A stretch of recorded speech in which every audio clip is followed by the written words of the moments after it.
සුබදසක් ඔයගොල්ලෝ හැමෝටම. අද මම ඔයගලන්ට කියලා දෙන්න යන්නේ කාර්ය, ශක්තිය හා ක්ෂමතාවය හෙවත් ජවය ගැන.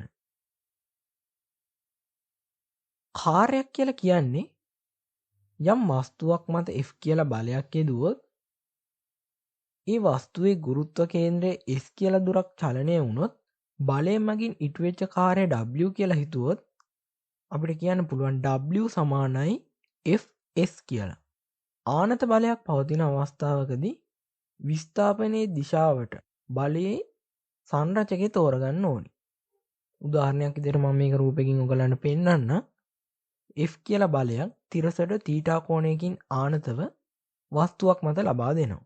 යම් අවස්ථාවකදී මේක S දුරක් දක්වා චලනය වෙනවා. එතකොට මේ බලය මගින් සිදුවෙච්ච කාර්යයක් කොච්චරක්ද කියලා බැලුවොත් අපිට කියන්න පුළුවන් W සමානයි F cos theta වාරයක් S කියලා. හරි, ඊළඟට අපි බලමු ශක්තිය කියන්නේ මොකක්ද කියලා. මම ඔයගලන්ට අදහසක් ගන්න මෙන්න මේ වගේ රූපකින් පෙන්නන්නම්. ශක්තියක් කියලා කියන්නේ කාර්ය කිරීමේ හැකියාව. යම් වස්තුවක් සතු ශක්ති ප්‍රමාණය වැඩි නම් ඒකට කළ හැකි කාර්ය ප්‍රමාණයත් වැඩි. වස්තුවක් සතු ශක්තිය විවිධ ආකාරවලින් පවතින්න පුළුවන්. එක ආකාරයක් තමයි චාලක ශක්තිය. චාලක ශක්තිය කියලා කියන්නේ වස්තුවක චලනය හේතුවෙන් ඒකට හිමිවන ශක්තිය. M කියලා ස්කන්ධයක් v වේගයෙන් චලනය වෙනකොට ඒකට හිමිවන ශක්තිය E නම්. එතකොට අපිට ලියන්න පුළුවන් චාලක ශක්තිය භාගයයි mv වර්ගය කියලා. ඊළඟ ශක්තිය ආකාරය තමයි විභව ශක්තිය. වස්තුවක පිහිටීම හේතුවෙන් හිමිවන ශක්තිය අපි කියනවා විභව ශක්තිය කියලා. විභව ශක්තිය විවිධ ආකාරවලින් පවතින්න පුළුවන්. එක ආකාරයක් තමයි ගුරුත්වාකර්ෂණ විභව ශක්තිය. ගුරුත්වාකර්ෂණ විභව ශක්තිය කියලා කියන්නේ ගුරුත්වජ බලය හේතුවෙන් පෘථිවි පෘෂ්ඨයේ සිට ඈතට යනකොට ගබඩා වන ශක්තිය. M කියලා ස්කන්ධයක් සැලකුවොත් ඒක විභව ශූන්‍ය මට්ටමක සිට H උසකින් පිහිටනකොට ඒකට හිමිවන ගුරුත්වජ විභව ශක්තිය E නම් අපිට ඒක ලියන්න පුළුවන් E සමානයි mgh කියලා. ඊළඟට විභව ශක්තිය ආකාරය තමයි ප්‍රත්‍යස්ත විභව ශක්තිය. දුන්නක රබර් පටියක් වගේ දෙයක ප්‍රත්‍යස්ත ගුණය හේතුවෙන් ගබඩා වන ශක්තිය අපි කියනවා ප්‍රත්‍යස්ත විභව ශක්තිය කියලා. අපිට ඒක කියන්න පුළුවන් E සමානයි භාගයයි kx වර්ගය කියලා. මේකේ x කියලා කියන්නේ දුන්න හරි රබර් පටිය හරි ඇදිච්ච වැඩිපුර දිග. k කියලා කියන්නේ දුනු නියතය. ඊළඟ විභව ශක්තිය ආකාරය තමයි විද්‍යුත් විභව ශක්තිය. විදුලි ආරෝපණයක් අසල ආකර්ෂණ විකර්ෂණ බල හේතුවෙන් විද්‍යුත් විභවය ගොඩනැගෙන. මේක ගැන මම විද්‍යුතය කියලා වීඩියෝ එකකින් කතා කරන්න.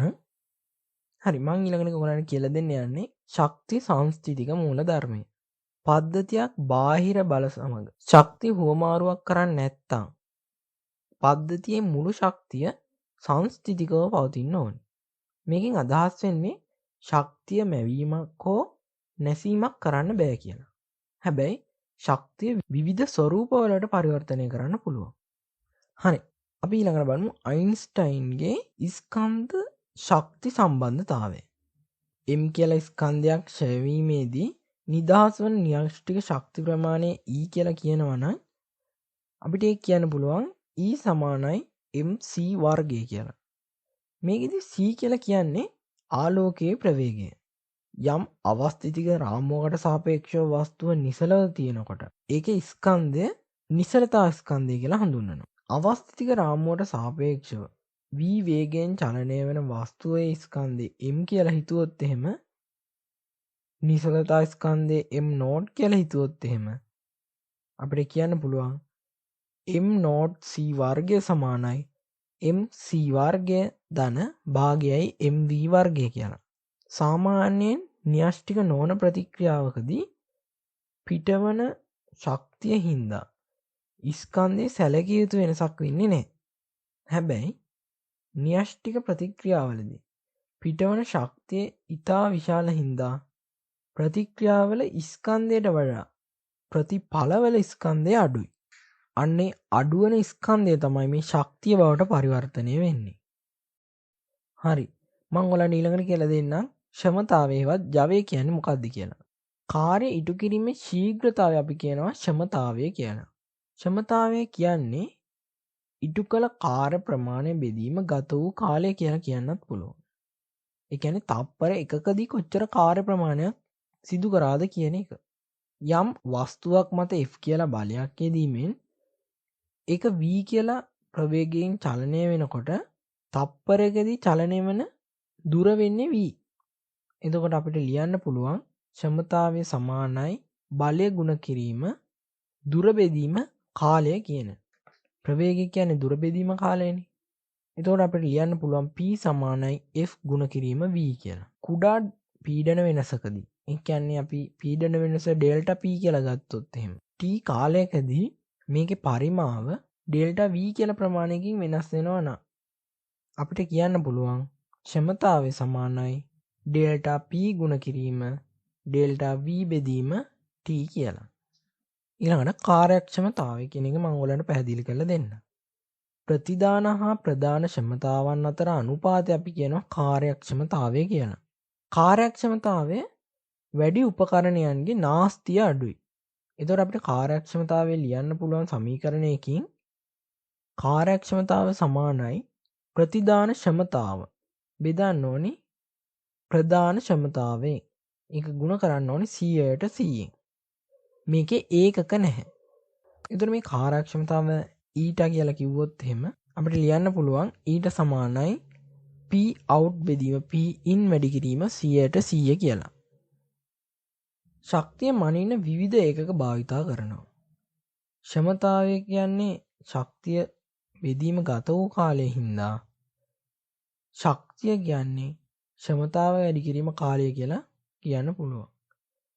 මේ හින්දා වොට් තප්පර ඒ කියන්නේ WS කිලෝවොට් තප්පර ඒ කියන්නේ KWS කිලෝවොට් පැය KWH වගේ ක්ෂමතාවයන් කාලයන්ගේ ගුණ කිරීමෙන් ලැබෙන ඕනෑම ඒකකයක් අපිට ශක්තිය මැනින්න භාවිතා කරන්න පුළුවන්.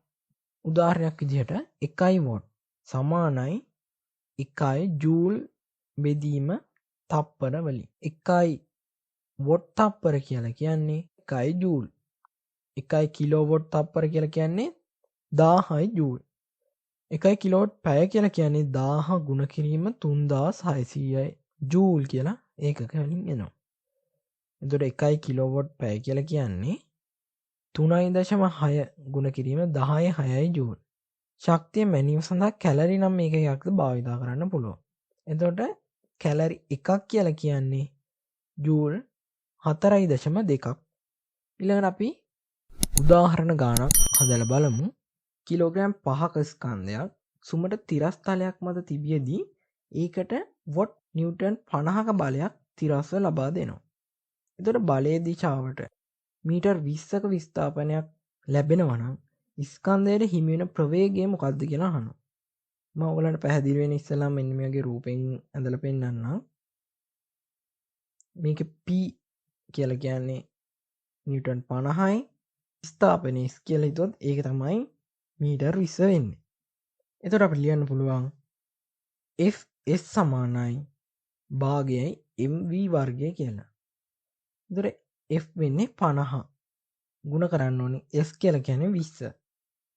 සමාන වෙන්න ඕනි භාගයයි ස්කන්ධේ m කියලා කියන්නේ 5යි ප්‍රවේගයේ වර්ගය එන්නේ v වර්ගය. එතකොට v වර්ගය එනවා 50 වැඩි කිරීම 20 වැඩි කිරීම 2 බෙදීම 5. එතකොට v වර්ගය එනවා 400යි. ඒ කියන්නේ v කියලා කියන්නේ 20යි ms ඍණ 1. හරි. ඊළඟට බලමු තවත් ගාන. දුරු නියතිය k කියලා දුන්නක් තියෙනවා. ක්‍රමයෙන් වැඩි කරන බලයක් මේකට යොදනවා. ඒ බලයෙන් හින්දා මේ දුන්න x දුරකින් සම්පීඩනය වෙනවා.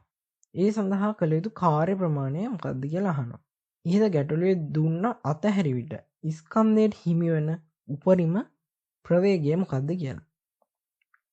හරි. මම ඔයාලට මේක හදන්න දෙන්නම්. මම මෙන්න මේ වගේ රූපය ඇඳ ගන්නවා. ඉස්සල්ලාම දුන්න නිදහසේ තියෙන අවස්ථාව. එතකොට x සමානයි 0යි.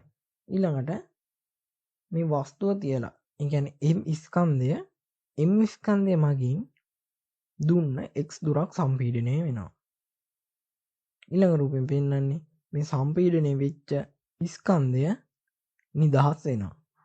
එතකොට ඒකට හිමි වෙන වේගය v නම් කියන්න පුළුවන් මේ දුන්නේ ගබඩා වෙච්ච ප්‍රත්‍යස්ත විභව ශක්තිය අවසානයේදී වස්තුවේ චාලක ශක්තියට බවට පරිවර්තනය වුණා කියලා. හරි අපි ගැටලුව විසඳමු. දුරු නියතය k නම් ඒ සඳහා දුන්න x දුරක් සම්පීඩනය කරන්න කළ යුතු කාර්ය වෙන්නේ w සමානයි භාගයයි kx වර්ගය. ඊළඟට අහනවා දුන්න අතහැරිවිට ස්කන්ධයට හිමි වෙන උපරිම ප්‍රවේගය වෙන්නේ අපිට කියන්න පුළුවන් w සමානයි භාගයයි mv වර්ගය කියලා. එතකොට මේ දුන්න සම්පීඩනයේ හින්දා ඇතිවෙච්ච ශක්තිය වෙන්නේ භාගයේ kx වර්ගය. එතකොට මේක සමාන වෙන්න ඕනි අවසානයේදී ස්කන්ධයට හිමි වෙන චාලක ශක්තියට. ඒ කියන්නේ භාගයයි mv වර්ගයට. එතකොට අපිට ලියන්න පුළුවන් v වර්ගය සමානයි kx වර්ගය බෙදීම m කියලා. එතකොට v ලියන්න පුළුවන් මූල kx වර්ගය බෙදීම m කියලා. හරි. අදට මම මේ වීඩියෝ එක නවත්තනවා. ඔයගොල්ලෝ තාමත් මගේ channel එක subscribe කරලා නැත්නම් subscribe කරන්න, යාළුවොත් එක්ක share කරන්න, comment කරන්න, like කරන්න. ඔයගලන්ට සුබ දවසක්.